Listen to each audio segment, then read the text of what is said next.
Hi, friends. I'd like to spend a few days with you this week considering the story of Zacchaeus. It's more than just a good flannel board story. I'm dating myself, I know. And it's more than just a cute little song with hand motions. It's an encounter in which Jesus teaches his followers how to live for God and with each other. Let's start by reading the account in Luke chapter 19, verses 1 through 10.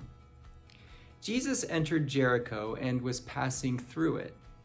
A man was there named Zacchaeus.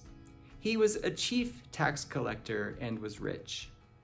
He was trying to see who Jesus was, but on account of the crowd, he could not because he was short in stature.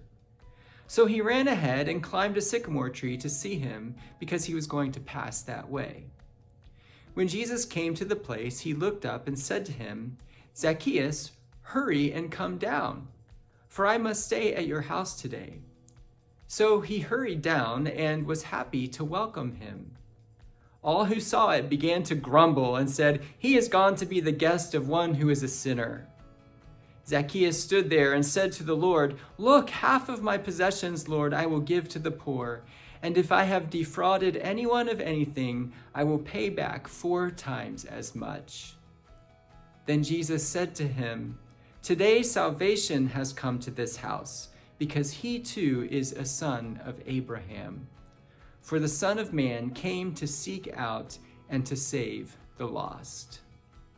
Zacchaeus was what we might consider today to be an entrepreneur. He ran a tax collecting business. It was completely legal, even if some of the practices were, well, let's just say unsavory. Here's how it worked. Roman officials contracted with local entrepreneurs to collect the taxes, tolls, and tariffs and customs in a given area. These entrepreneurs, the chief tax collectors, were required to pay the tax in advance. They would then employ others to collect the taxes with the intent that the amount collected would yield a profit. The system, not surprisingly, was open to abuse, and whatever the tax collectors could grab for themselves, they kept.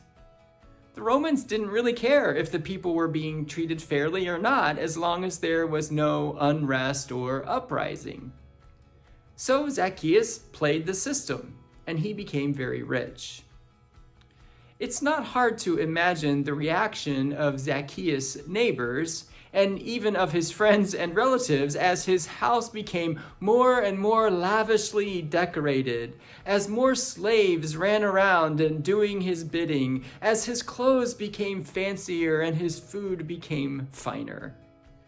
Everyone knew that it was their money funding his extravagant lifestyle. Everyone knew that he was complicit in the Roman oppression of his own people.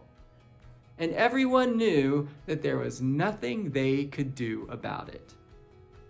So they did the one thing that they could. They shut him out. They ostracized him and had as little to do with him as possible. He was a sinner, and as such, he was shunned and rejected. Zacchaeus looks around and sees that he has everything he could possibly want except friends. He knows why. He knows that he has placed more value on money than on people. He knows that his love of wealth has cut him off from community. He knows that he is isolated. And he knows that there is a stirring deep within him that he wants things to be different. Zacchaeus hears stories about this traveling rabbi named Jesus.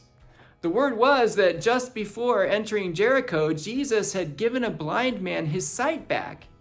And right before that, he had told a rich young man to give away everything he owned because that was the one thing he was lacking.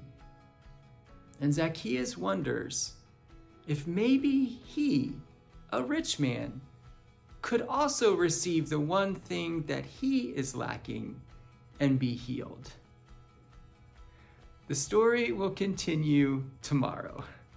Thanks for listening today. I'll see you then.